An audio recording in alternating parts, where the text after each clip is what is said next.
power and political ideologies. First, let's talk about power. Power has its different meanings, but in this topic, we will discuss and define the different types of power. We have 5 types of power: the coercive, the reward, the expert, the legitimate, and the referent power. While we also have different types of power in the government. These are the police power, eminent power, taxation power, military power, economic power, and psychological power. So now, what is coercive power? Coercive power is the type of power that is based on a person's ability to compel other people through threats, punishment, and force. For example, you have a brother. You want him to do something for you, but he doesn't want to do it. That's why you threaten him by saying that you will put his toys to the trash. It is a kind of power that manipulates people through threats and forces. Next is the reward power. It is a power that is based on the ability to give rewards and benefits. For example, you lost your phone, so you decided to give reward to people who can bring it back to you. It benefits them and also benefits you, and that's reward power. Now let's define what is expert power. Expert power is the power that relies on the knowledge and skills of the individual. Example, you have the ability or skills to solve math quickly, and you can use this to your everyday lives, especially with the money involved. It gives you power because not of all people has this kind of ability. Next is the legitimate power. It is based on person's position, role, and duties in a group. For example, you are the president in the class. Then you have the power to control or order your classmates because you have a position in your classroom. Lastly is the referent power. It is the power that is based on an individual's personality and ability to attract followers. For example, you have a friend. Your friend doesn't have a sense of fashion, that's why she inspired her outfit to your outfits, because she can see that you have a good taste in fashion. It is a power that influences and inspired others through your own personality. Now let's move to the types of power in the government. First, we have the police power. It is the power that refers to the ability of the state to use police force to ensure law and order in society. It is quite similar to the coercive power, because both power use forces to manipulate or order people. Next, we have the eminent domain power. It is the power of the government to acquire private property for public people. And I can say that it is similar to reward power, because these two powers both gives benefits to people. Now let's have the taxation power.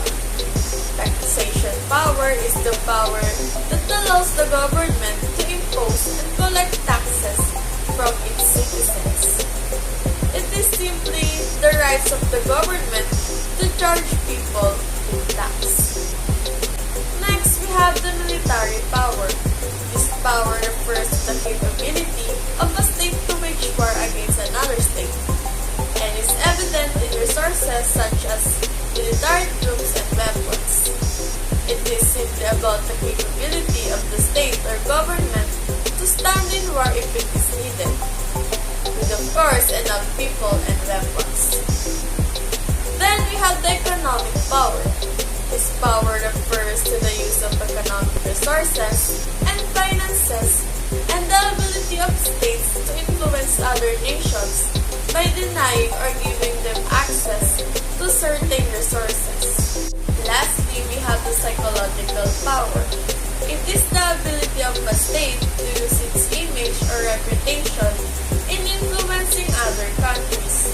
This power requires the wise use of diplomacy, propaganda, and mass media to successfully achieve the goals of a state.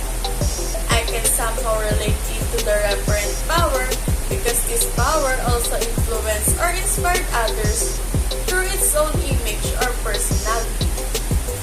Remember that the types of power is the power of oneself, while the type of power in the government is the power of the state or nation.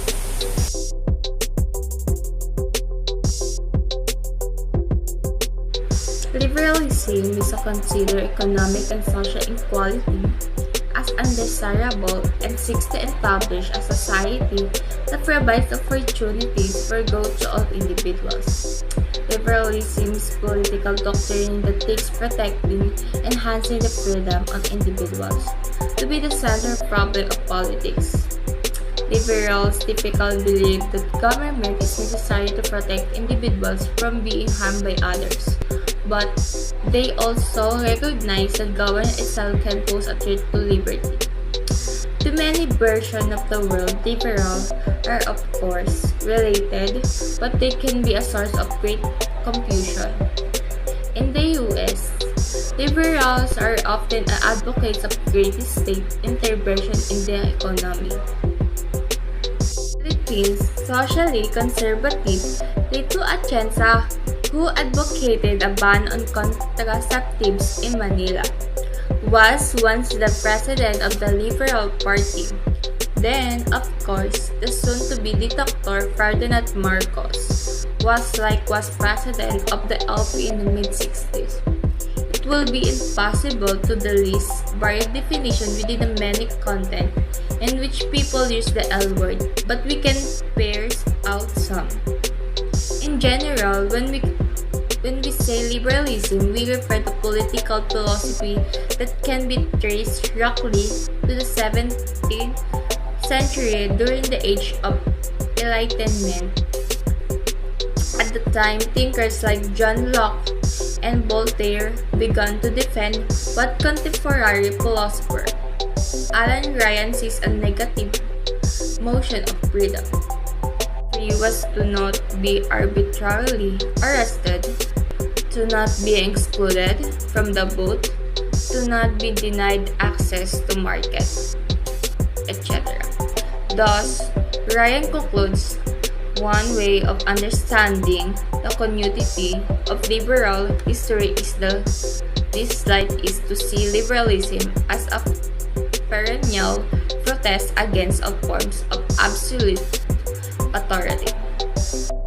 Late 18th century, liberalism became a rally cry for revolutionaries seeking to challenge traditional monarchical authority. To limit authority, liberals believe in rights to constrain political power. For example, the right to freedom of religion prevents the state from determining which god its citizens should worship. These liberal revolutionaries became central to the French-American revolutions. Social democracy is a government system that has similar values to socialism but within a capitalist framework. That ideology named from democracy, where people have say in government action, supports a competitive economy with money while also helping people whose jobs don't pay a lot. Example, the downfall of Marcos and return of democratic government. Assassination of Benigno Aquino as he returned to Manila in August 1983 was generally thought to have been the work of military. It became the focal point of the new and more heavily supported opposition to Marcos' rule. By late 1985, Marcos, under mounting pressure both inside and outside the Philippines, called a snap presidential election for February 1986. Corazon C. Aquino Benigno, widow, became the candidate of a coalition of opposition parties. Marcos was declared the official winner, but strong public outcry over the election results precipitated by the end that had driven Marcos from power. Aquino then assumed the presidency. Socialism is a political, social, and economic philosophy encompassing a range of economic and social systems characterized by social ownership of the means of production, as opposed to private ownership, and includes the political theories and movement associated with such of system. Ang sosyalismo o socialism ay isang pampulitikang panlipunan at pang-ekonomiyang filosofiya na sumasakalaw sa isang hanay ng mga sistema pang-ekonomiya at panlipunan na nilalarawan sa pamamagitan ng panlipunan, pamamagitan at pamamay-ari ng paraan ng mga produksyon kumpara sa pribadong pagmamay-ari, kabilang dito ang mga teorya at kilusan pampolitika na nag-uugnay sa naturang mga sistema ng socialism. Katulad na lang ng North Korea, the world most totalitarian state is the another prominent example of socialism economy. Like Cuba, North Korea has an almost hereditary state-controlled an economy with similar social program. To those of Cuba, there is no stock exchange in the North Korea either. Neoliberalism. The term was familiarized in 1980 by Ronald Reagan, Margaret Thatcher, Mel Franklin, and neoliberalism is contemporarily used to refer to market-oriented reform policies such as eliminating price control, deregulating capital markets, lowering trade barriers, and reducing state influence in the economy, especially through privatization and austerity. Conservatism. It is a political and social philosophy preventing traditional social institutions in the context of culture and civilization that emphasize the value of traditional institutions and practices. This position and tendency to preserve what is established opposition to change the habit of mind or conduct of conservative. What is nationalism? Nationalism is a way of thinking that says that some groups of humans, such as ethnic groups, should be free to rule themselves. Nationalism thinks that best a way to make this happen and avoid control to oppression by others for each group to have their own nation. Example of nationalism. Nationalism is an ideology expressed by people who fervently believe that their nation is a superior to all others. This feeling or superiority are often based on shared ethnicity, language, religion, culture, or social values. What is fascism? Fascism is a form of far-right, authoritarian, ultranationalism characterized by dictatorial power, forcible of suppression of opposition, and strong reglementation of society and of the economy, which came to prominence in early 20th century in Europe. Example of fascism. Common themes among fascist movement include nationalism, including racial nationalism, hybrid and elitism, militarism, masculinity, and quasi-religion. Other aspects of fascism, such as a myth, decadence, anti-illegalitarianism, and totalitarianism, can be seen originate from these ideas.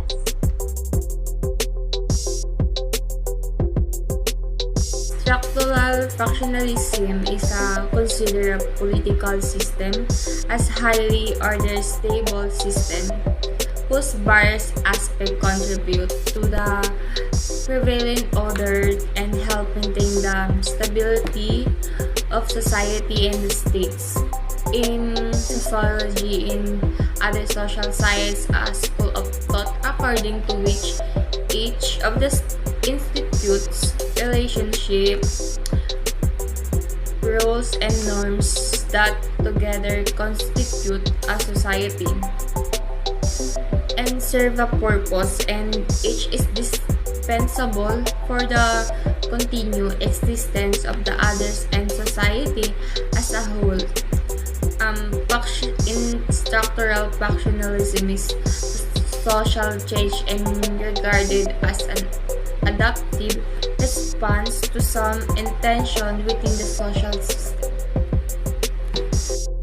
Part of an iterated social system change, a tension between this and other parts of the system is created, which will be resolved by the adaptive change of the other parts. Example of structures or institution of society include education, healthcare, family and legal system, economy, and religion.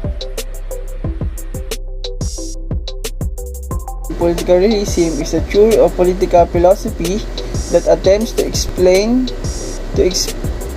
model, and preserve political relations. It takes us as assumed that power is the primary end of political action, whether in the domestic or international arena. In the domestic arena, the theory asserts that politicians do or should strive to maximize their power, whilst on the national stage, nation-states are seen as the primary agents that maximize or ought to maximize their power. The theory is therefore to be examined as either a prescription of what ought to be the case, that is, nation and politician ought to pursue power or their own interests, or as a discretion of the ruling state of affairs that nation and politician only pursue and perhaps only can pursue power or self-interest. Complex interdependence is a perspective which believes that societies, governments, and states are all linked together through economic and political activities. It says that the relationship established among individuals and groups play an important role in defining the characteristic of government. For me, it is all about the unity. It is the fellowship of an individuals and state to each other in order for them to have a good image and good characteristics of the government. Example is the Philippines and China. The Philippines build a good relationship to China so that they can both avoid territorial rivalry. Through this, the states both have achieved peace. Global justice believes the inequality is reality. However, it also stresses that is the role of government to address inequality and other social issues and promote human dignity, justice, equality, and adherence to the law. And these three views enable us to evaluate more critically that various activities and structures. Otherwise, on common accounts, we have a state of justice when everyone has their due. The study of justice has been concerned with what we own one another. We might what obligation we might have to treat each other fairly in range of domains, including over distributive and recognitional matters. That's all for this video. I hope that you enjoy watching and that you have learned something from us. Thank you for watching.